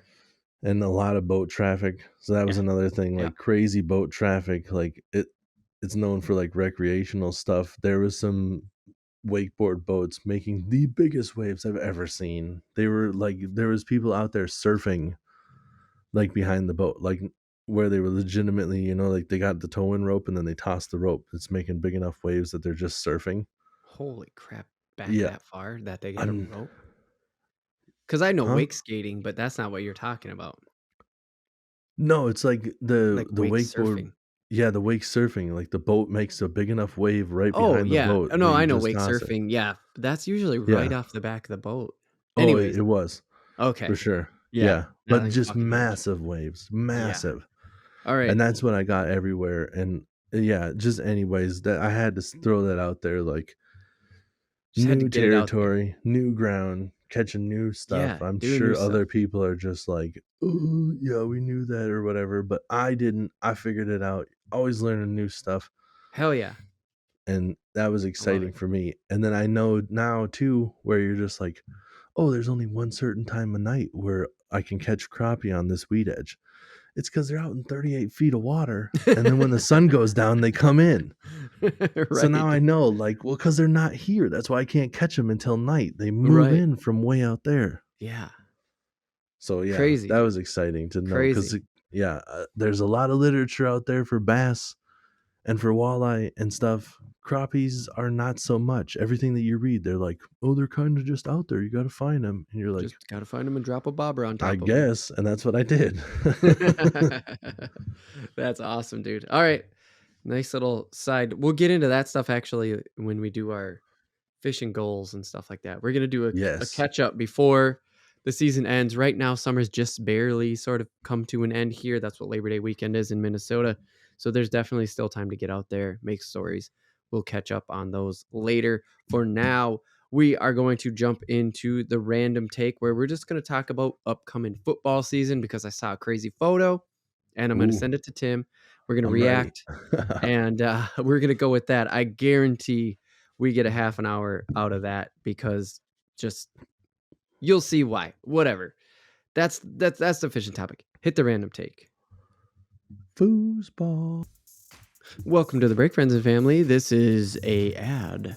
it is officially an ad for Monster Bass, and that is realaf.tv/monsterbass. That's right, realaf.tv/monsterbass is That's an right. URL that you can follow to help out the Real AF TV podcast. If you go to realaf.tv/monsterbass, that lets Monster Bass know that we from the Real AF TV podcast sent you. And this is where I pass the ball over to Tim to actually talk about what Monster Bass is. I got the rock. All right. So Monster Bass is a subscription website that is awesome. They set you up with a bunch of good gear. If you're a new fisherman, they're going to hook you up with a bunch of stuff that you know works because it's curated by a bunch of fishermen who know what catch fish. And if you're a seasoned angler, they have a lot of cool stuff. I'm getting baits that I don't normally like see. There's baits from different companies and stuff, and some of them are super cool. But just so you give a little visual here and give you an understanding of what things look like, this is what you're getting. You order a box, it comes with a bag, but the bag is dope. Has like a little, says contents right here. You can write on it, zipper bag, nice clear bag, so you can put all your stuff in there and get it all situated. And some of the baits, like it comes with the terminal tackle too. So like if you are a new fisherman and you're trying to get things set up, don't worry, they're gonna hook you up. So in a bag, like here's a couple of different things. KVD perfect plastic. These are worms that are set up that will work for like a drop shot or just a regular, you can put it on a Texas rig, you can just fish it weightless. So more worms from X Zone. Like if you're wondering, are they all brands I've never heard of? No, X Zone, Strike King, super popular. Well, KVD. I mean, come on. Yeah, right. KVD got if you're into fishing, you know that. Exactly. Got mustad worm hooks. So they're setting you up with the worm hooks. Monster Bass has some of their own stuff. So these are wide gap worm hooks that work with those. Nice. They're setting you up with like creature baits. These are like a jig trailer, or you can Texas rig these as well. And they set you up with a jig. There's a Monster Bass jig for you that you can put that on. Nice. Or you can put it on like these are, it just says terminal tackle. I don't even know what they would call these ones. But it's like, it's a tungsten like Ned jig head, but it has like a wide gap hook on it. So these are a little bit unique. But you could fish this with that creature bait. You could fish this with these worms. You could fish pretty much everything you want. Yeah. Nice. Setting you up with top water. There's a buzz bait. They got the bass popper. So we're covering all the different things.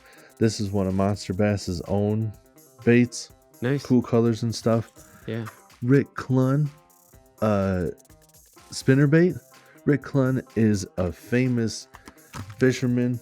They hook you up with stickers. And then when I was talking about, like baits that seasoned fishermen, I don't have any stick baits like this that walk the dog. This thing sits like this in the water, and when you fish it, explain it goes that for the audio listener. It goes vertical from the tail. It sits like vertical almost, like up and down, and when you start working it, it does the walk the dog type action, but it doesn't glide as far. It doesn't move as far, so it kind of stays put and stuff. Nice. So yeah, man, they're covering all zones, and that's just one bag. Like that's the contents of what you would get in one bag. And all that stuff is going to cost you way more if you buy it individually at a store. So it's a great deal. Plus, they're setting you up with cool stuff. If you're a new fisherman, seasoned fisherman, get you some Monster Bass. They're going to hook you up right. Yeah, for sure. That's realaf.tv/monsterbass. They'll get you over to the Monster Bass website, but it'll let you know that we sent you from the Real AF TV podcast, and that'll get a little kickback for us. Help us out by going to realaf.tv/monsterbass. And, of course, don't forget about patreon.com. Patreon.com/RealAFTV. Remember, Real Like Fish and Reel, where we are set up to have you come over and join the community that is the Real AFTV community, sort of a fisher community, this combo community that we're trying. We think we have a unique perspective on fishing, from me being a geeky person, Tim being the fisherman, but also Tim being into video games, me being into video games. Like, you don't see a lot of that sort of generational representation in fishing, I think. Is that a weird way to put it, Tim? No, I like it. and Okay. diversity. We Yeah. are diverse, generational, gapping Fisher geeks. Hopefully, hopefully that's what we're building. And if you go over to Real AF TV, realaf.tv, you will see the link to the Patreon page. That'll bring you over there. That's the best way to support the Real AF TV podcast directly, and also the Real AF TV YouTube channel, of course, directly. We're trying to do more videos. We're doing a lot more videos. We got some videos content in the tank, and there's also the ability to get exclusive Patreon created content. If you go over to patreon.com/realaftv, you will see the different tiers that you can become a patron of. Yes. And, we will start creating exclusive content, we'll say. That's right. Yep. So there it is. The best way to support the podcast directly is realaf.tv. Find the Patreon link right there on the homepage. Click on that. Give us a couple bucks a month. Hey, subscribe for 1 month. Hang out for a minute. Check out what we already got on there and take off. That'd be cool too. But don't forget, we're going to keep keeping the podcast free. So don't worry about it. Keeping the podcast free, the YouTube. If you could like and subscribe at any of those, that would also help us a great deal. But the Patreon is definitely the best way to go about it. That's right. And we're back to the Real AF TV podcast, show about fishing and random takes from the land of 10,000 lakes. You are in the random take about football. If you are getting this on Friday, then that's cool. That's cool. Did you come here just for this part? If you did, we are mostly a fishing podcast. Go and check out the other half on the YouTube channel. But we and ain't if you no want to hear the whole thing in one, either. And what? But we ain't no football slouches either. Don't be like running away now because you said that's right. That's right. That's right. I did not mean to make it sound like that. You're very, very true. Very true. So I admittedly though am not that great of a football person. Like I'm more of the geeky person. If this is your first time here, I'm just more of a geeky person doing the sports stuff so much. Not that Tim Slouch. Look at his fucking shirt. It's the Teenage Mutant Ninja Turtles. I mean, come on. TMNT with the worst graphic of all time. Look at how off center that is. And maybe a little crooked too, but it's a fucking sweet graphic. So you got. It is a very nice. I like this shirt, but it is a dumb graphic placement, and also Josh knows about Tecmo. Yeah, that's damn right I do. And that's actually another topic that I had written down because Madden just came out. That was a different topic. Oh, yeah. Because we're going to talk about that one time. We're just going to have some fun here as the football season goes on. We're going to talk about that. There's a little teaser for you. Subscribe and all that shit and come back and see us. Okay, I'm going to do this in real time. I'm sending Tim a photo that has sparked this topic for me. I don't know. I kept it broad because I don't know where this conversation is going to go. But I saw this photo. And I snapped it. Okay. And I said, okay, so this is going to be a topic because I have no fucking clue what's going on here. I was at a bowling alley while Tim looks at the photo on his phone. I'm going to explain I'm going to kind of set it all up. Well, I have it pulled up, but I haven't looked down yet. Am I supposed to look now? Okay, you go ahead and you look down. You don't have to say anything, laugh or do whatever. I don't know what you're going to do. But here's the setup for this, okay? Yep. So I'm not a big football person. I fell off here definitely in the last 3 to 5 years. I haven't been doing fantasy anymore. And so it's just been harder to keep up with. I don't have the NFL network, as we can see here on NFL Sunday Ticket and DirecTV. I don't have any of that stuff. So it's harder to watch games more consistently. And I look at this poster. Yeah.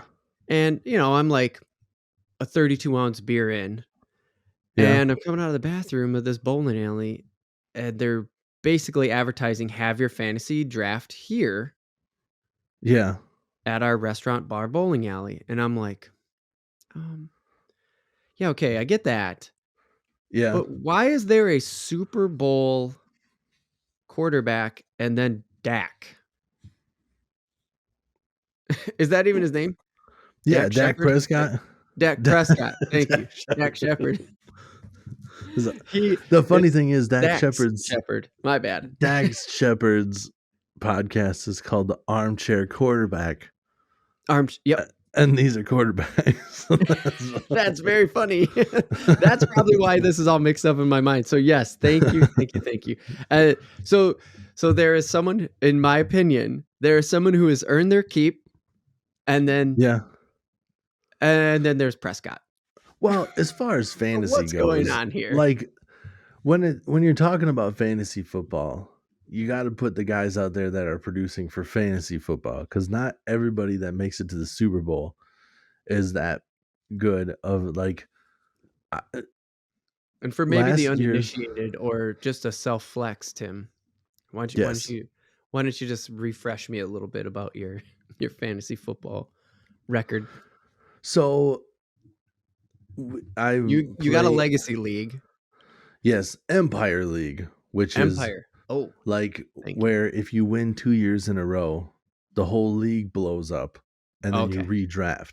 Oh, But okay. it's basically a dynasty league where you keep all of your starters plus 2 bench spots. So we only draft 5 bench spots every year. Plus there's a taxi squad. We don't draft for the taxi squad, I believe. You just kind I of pick think them up as it yeah, you starts. pick them up and then you can pick up waiver wires or whatever. And then the taxi squad, there's like 3, they have to be first or second year people. And you put them in that taxi squad and then you can't touch them until you want to. Like you pull them out. And once they are pulled out, they take up a bench spot and you can never put them back in the taxi squad. So it Oh, basically gives you the ability to draft these rookies that you don't know if they're going to do anything. okay. So you can claim them as your own, but you don't actually have to like waste a bench spot on somebody who might not do anything. Oh, okay. But I blew up the league. I won the last 2 years in a row. So I'm the champ 2 years running.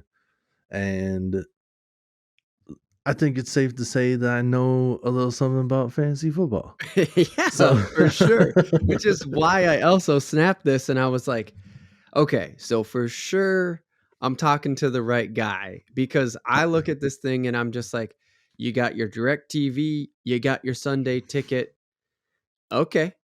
yeah. Yeah, that And I explains the guy who's been in the Super Bowl. And then it right. says start your fantasy draft and fantasy NFL and all this stuff. And I'm like, okay, so there's something Yeah. So about and Dak that Prescott is just, I don't understand, I think. well, he's a mobile quarterback too. And Okay. if you listen to a lot of you understand this reference, because if you listen to a lot of the fantasy analysts, they refer to a rushing quarterback as having the Konami code, because rushing quarterbacks basically like break the game, because rushing yards are worth so much more than passing yards.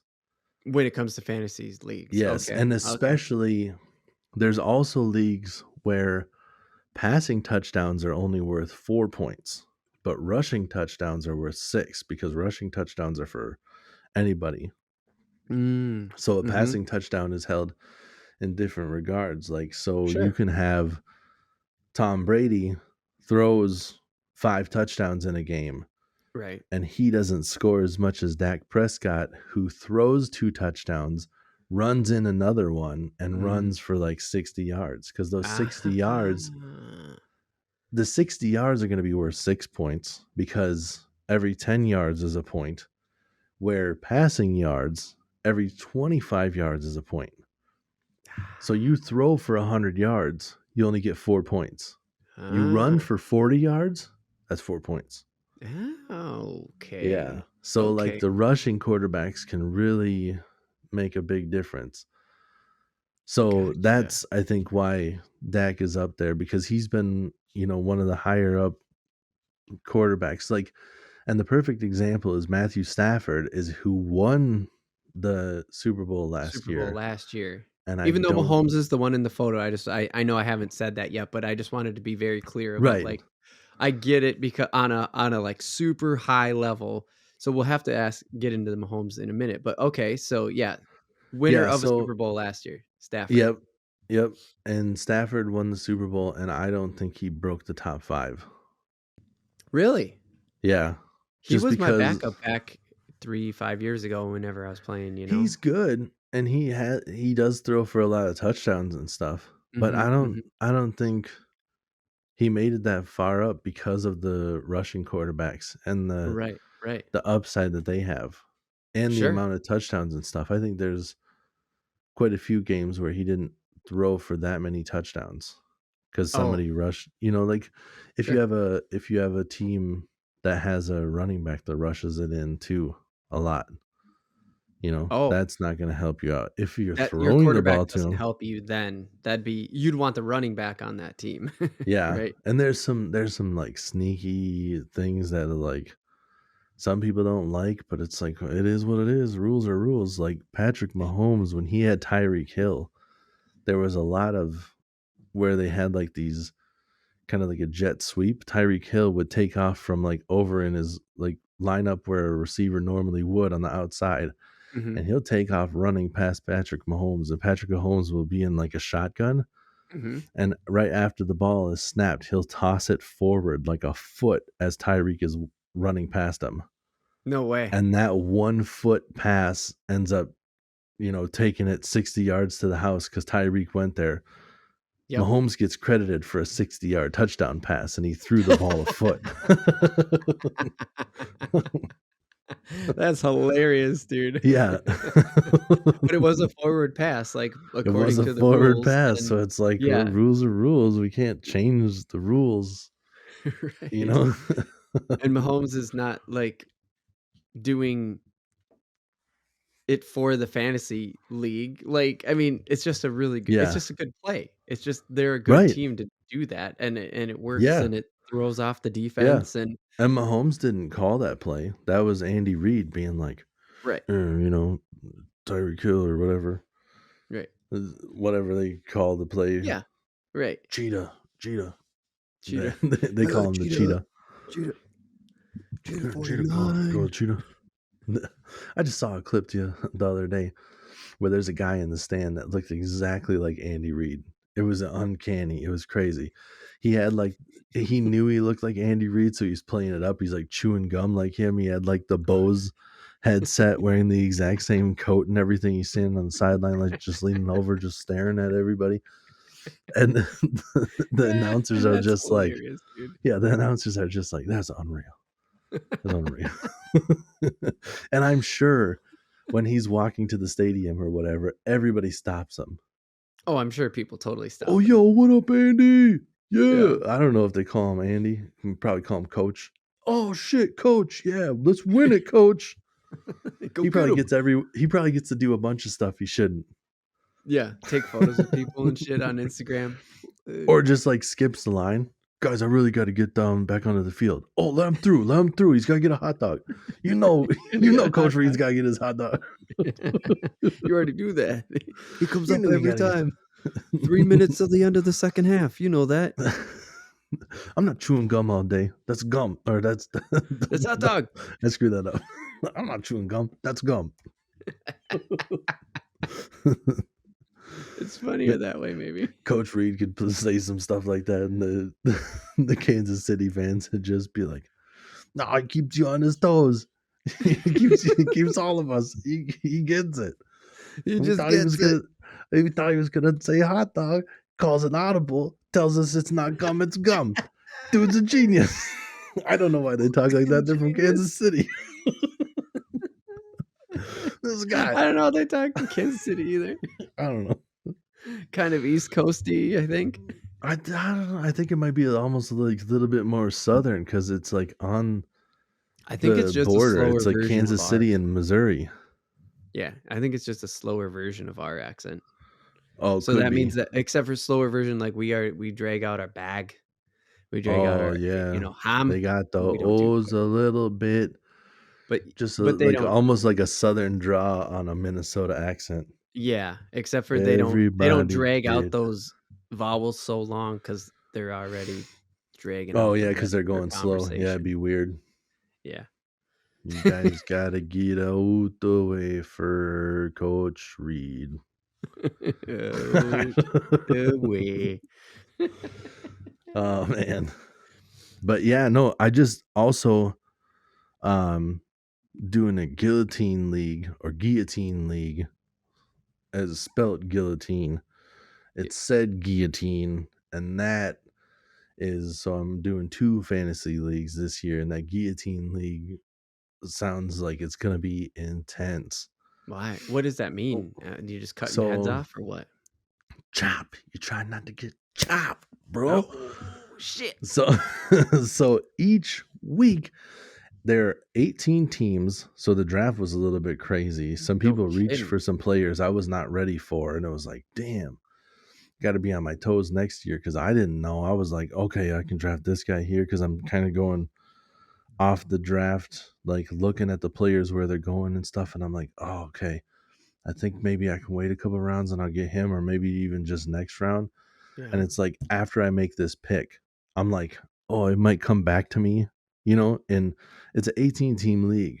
So between the 2 picks, I got 18 picks or whatever it factors out to be. Okay. I'm like, oh, maybe it'll come back. Like the moment I pick the one player thinking I got a whole nother round to get to that, they're gone. What Like, the no, hell? damn, shit. I didn't see that coming. I'm like, no, that was like my plan. And Right. then I go to pick it. So like I I think I did okay, but I kind of screwed up that draft. Like I could have done better. But the crazy part is, so in that league, you are not really you're not drafting to win per se. You are drafting Okay. to not lose because each week Oh, the lowest that's scoring an interesting team way to put it. gets chopped. They are done. Week Oh, because one, there's somebody's season will be over. wow, One of the teams is done. So, crazy, like a cooking and competition, like a yeah, reality TV show here, type here's shit, where dude. here's where it really gets fun though. Everybody has a fab budget, which is like future. I can't remember what fab stands for. It's like a player acquisition budget. I don't know what F stands for. Oh, okay, Fantasy acquisition budget. I don't know. sure. Anyways, you have a bunch of money that is fictional to bid on the players to try to get them. That person's team that got chopped, Mhm. all their players hit the waiver wire. Oh, shit. So everybody gets to bid on these, and then it becomes a game of strategy. Like, do I Sure. try to spend a bunch of money to get a couple of good guys right now? Right, Or do I think I can let all those guys pass me by right, and keep not being the lowest score until later on in the season? Have all and my then flip it fab up. money, and when they get chopped, because that same You're person's helping team, everybody then, right? But yeah. But the other thing is, like, say Dalvin Cook is on the team that gets chopped week one. okay. Somebody else pays $500 of their fab to get him. Mhm. 5 weeks down the road, that team gets the lowest score Yep, somehow, yep. and their Dalvin Cook is back again Right, available. right, Do I try to get him right away? I don't know. right, right. So it's a crazy Yeah, game of strategy. I've never no kidding. played in one of these leagues, but I'm super excited because each week is like, when you get into the playoffs in a normal fantasy league, Yeah. it's like shit, win or I'm out. Right, right, And right. now every single week is like that in the guillotine league. You're like, I can't be the lowest scorer. I'm done. Right. So yeah, That shit's crazy, dude. You yeah. better hit me up this season. Like just when we're getting ready to record, right? Like the week before or the few days before we're getting ready to record and we're kind of doing our quick back and forth, like, hey, this time, this whatever. Just hit me up and be like, all right, it's time for fantasy update. Oh yeah, for Because that sure. shit sounds so cool. And it sounds, I mean, unless you get cut week one, that would suck shit. Yeah. But I'm hoping not, but there's always a possibility well, because that's the crazy thing about it, right? you just never know. Like the players I have some decent players, but it's like for whatever reason, if they just don't put up a lot of stats that week, their Right. team could still win. And they Right. just didn't have a stellar week. It's, like a Right. defensive battle. Like nobody could get anything going. Yep. And you just happen to have that bad luck week where you're just like, none of my players, like I had no touchdowns this week. I've Yeah. had that before, Yep. where like my whole team does well, but for some reason, nobody scores any touchdowns. They're just getting catches and yards, and that's all because somebody else scores a touchdown. And just by Right. some dumb luck, I have all the players that didn't score any touchdowns. Y- And you're just like, Yeah, shit. you could be fucked. But it Yeah. sounds like if you make it, if you text me later and you just like send me these hey, fantasy update, it's like okay, cool. If you make it a few weeks, they're gonna be stories. This guy went for 500, this guy went for 200. I can't believe Oh yeah. there's gonna be like there will be a lot to talk about in that, and it'll be fun to listen to because that's like oh shit, I've never heard of such a Yeah. thing before. Yeah, me I've never heard either. of this guillotine league or whatever. The Yeah, and playing not to win, but to not to lose. right. And the whole thing was like try to get consistency and stuff too, like when you're Sure, going of course. and there was different weird draft strategy, like avoid bye weeks, like early bye weeks. Because Oh, basically they're just like, shit. in a normal league where if you have a bye week, you're like, whatever, I lose that week. But in the guillotine league, you don't lose. You can't lose. You can't be last place. So Right. try to do that. Oh, shit, dude. And That's I funny. unintentionally ended up drafting a team that, by those regards, is pretty darn good. I think Oh, my okay. my Like your buys come later in the year? my bye weeks are like earliest is week 10, I think. Oh, okay. Nice. But I'm not gonna make it to week 10 with the team I have. I'm definitely gonna have to be able to pick up some different players. I got some rookies and stuff, which is something that they said not, but because these other people like stretched and grabbed some of these players early, I Mhm. was just like, damn it, I didn't see that coming. Like, I don't know who any of these people are either. Like Oh, I was in here's wait, the you well, mean like the I shouldn't opponents? say Your opponents? yeah, I shouldn't say I don't know who any of these people are. I was in my league and just randomly threw out there, I was like, I'm interested in joining another league if anybody else has any spots. Like I was just like, I'm open for it if Okay. anybody's looking to fill a spot. And then they were just like, are you interested in a high stakes guillotine league? And I was like, not really. Like guillotine league sounds fun. Not interested in high stakes. Right. And then one of the other guys was like, well, it's 18 teams. We draft 2 teams. Why don't we split it? You can have one team, I'll have the other team. So we're Okay. not buying in 2 teams. And it's like, oh, I can do that. I'm not buying 2 teams Right. because that's just not in the budget. I'm not Yeah, trying I was gonna to. say, when as soon as it said high stakes, I was like, "Oh, shit." Yeah, right.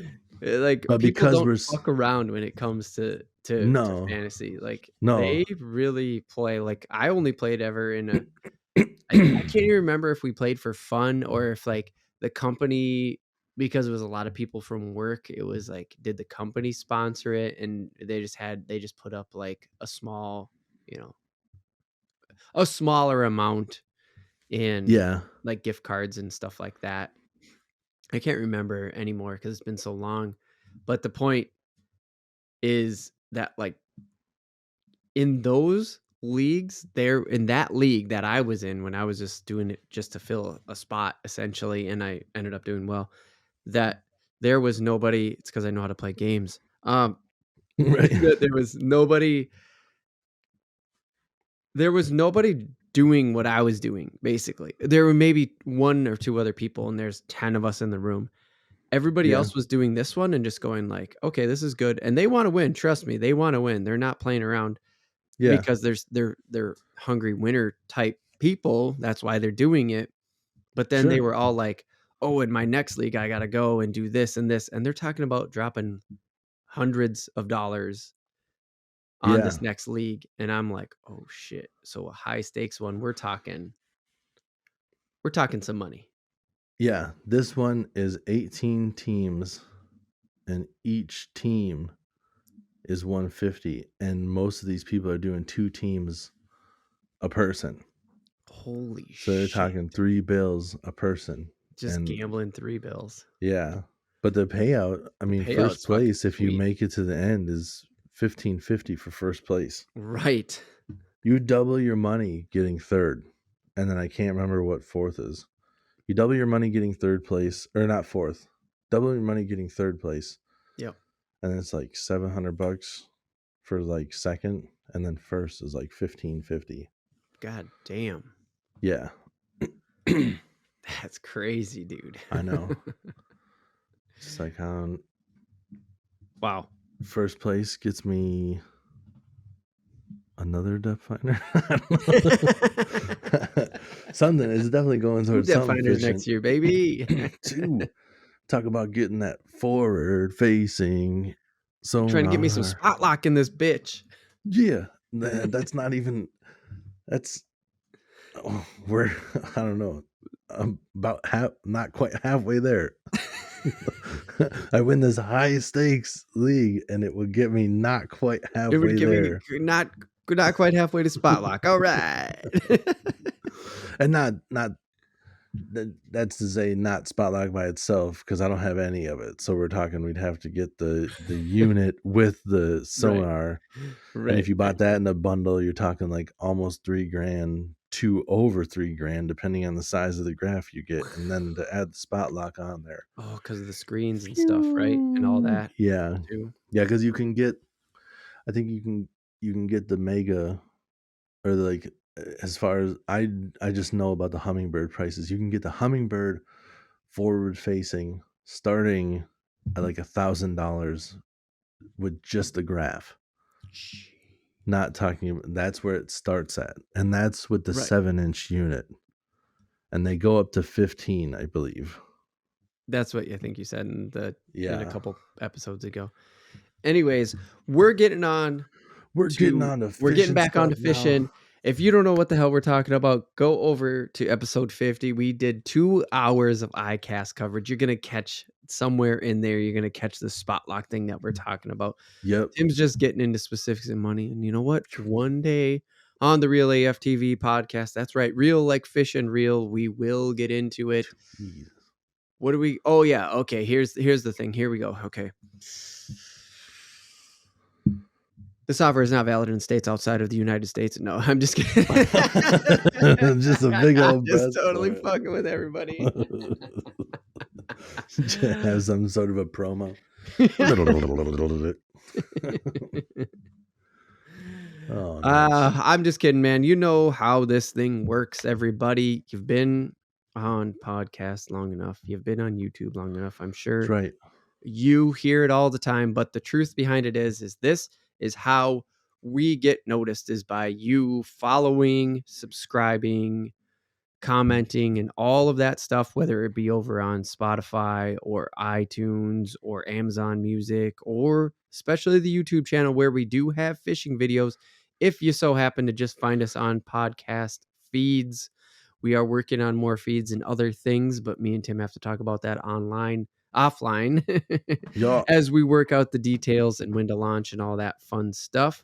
But I say that only to say, if you stuck through the whole podcast and you caught the Patreon, then you know we are making progress. We are doing things. We are making forward movement with Real AF TV, especially in the video department, where we have already started talking about some things offline here before we started this very podcast. That is the best way to support us. But freebies, like, subscribe, ding the bell. Am I right, Tim? Bingo. That's free. Like my man Ryan Sickler says, it means nothing to you guys and it means everything to us. So please help us out and do all that good stuff. Also, if anybody was watching and saw my face get a little bit weird, I know I was just kind of jamming out to no music for a while there, but my face got weird because I don't know if it was an internet connection or what, but for a second there, you got synthesized like crazy. You were just like it was just like, you know, I was like, what the fuck was that? You were like, fuck yeah, dude. That was dope. I'm just jamming to nothing. And then all of a sudden it's like the computer sees it and he's like, we got no music. What should we do? I don't know. Synthesize Josh's voice for him. Oh, yeah. Oh, yeah. Computer's joining the party. Hell yeah, dude. That is awesome. All Yeah. right. Also, Well, what? oh, Oh, I was just gonna say, since we were talking about footballs, yeah. or football, not footballs, but footballs are also fishes. big smallmouth Big old are smallmouth. called footballs because they're big and they're brown and they're shaped like a football. They So are. go play Dude, some football, go play some fantasy football, go catch a go football, catch a football. catch a football in the lake, catch a football in the yard. Football.